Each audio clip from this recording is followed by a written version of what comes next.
President Obama is talking about this week issuing yet another executive order trying to go after our right to keep and bear arms. Well, he can abuse his power all he wants. He has a phone and he has a pen, but if you live by the pen, you die by the pen. And my pen has got an eraser.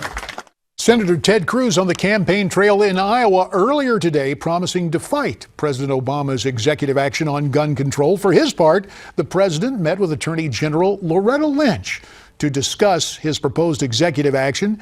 And there's some dispute about this. The White House says it closes loopholes, but gun owners say, wait a minute, you want to restrict my right to sell guns from my personal collection?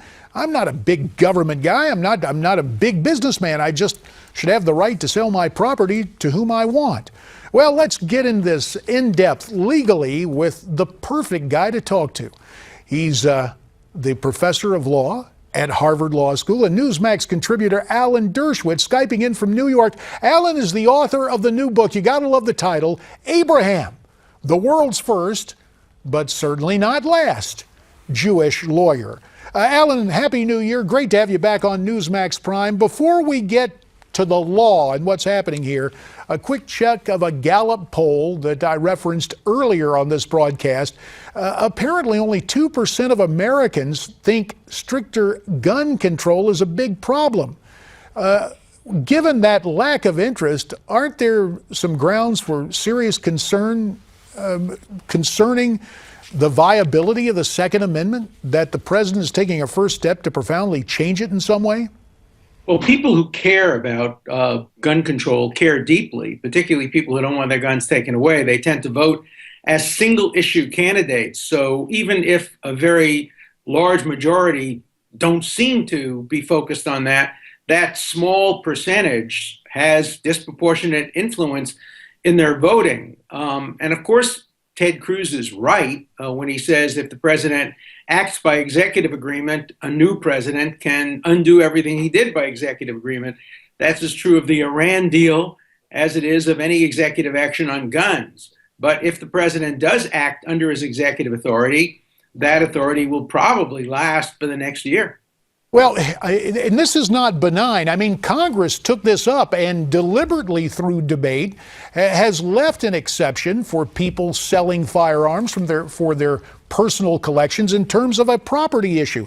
But to the process and the Constitution, the concern is the rationale the president uses. If Congress can't act, it's much too important just to leave on the table and I will take action. Does that concern you from a constitutional standpoint? Sure. I mean, that's not a good reason. If Congress doesn't act, it means Congress acted to not act. That's a decision. When Congress doesn't act, that's a decision legislatively taken by one branch of the government. The president can't just act because Congress doesn't act. He has to have the authority independently of Congress to make these decisions. And I have to tell you, the issue of what authority a president has through executive action has been debated since Jefferson decided on the Louisiana Purchase. These are issues that go back to our founding, and nobody knows the clear answer. Where does executive authority end? Where does legislative authority begin? There are a few guidelines in the Constitution. Bills regarding money have to start in the House of Representatives. Certain laws have to go through the Senate. But when you come to issues like the Second Amendment, which is really a new issue. It's only been a decade or so since the Supreme Court has held that there is a personal right under the Second Amendment. This is a very unclear area, and I think the president will get his way during the next year.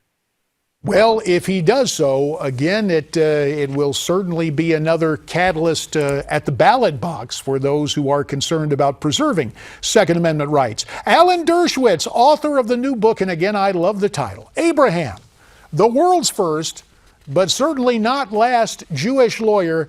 Alan, we do appreciate your legal advice and the fact that you're not running the meter to give us that advice. Good to have you with us tonight. You heard what Alan had to say.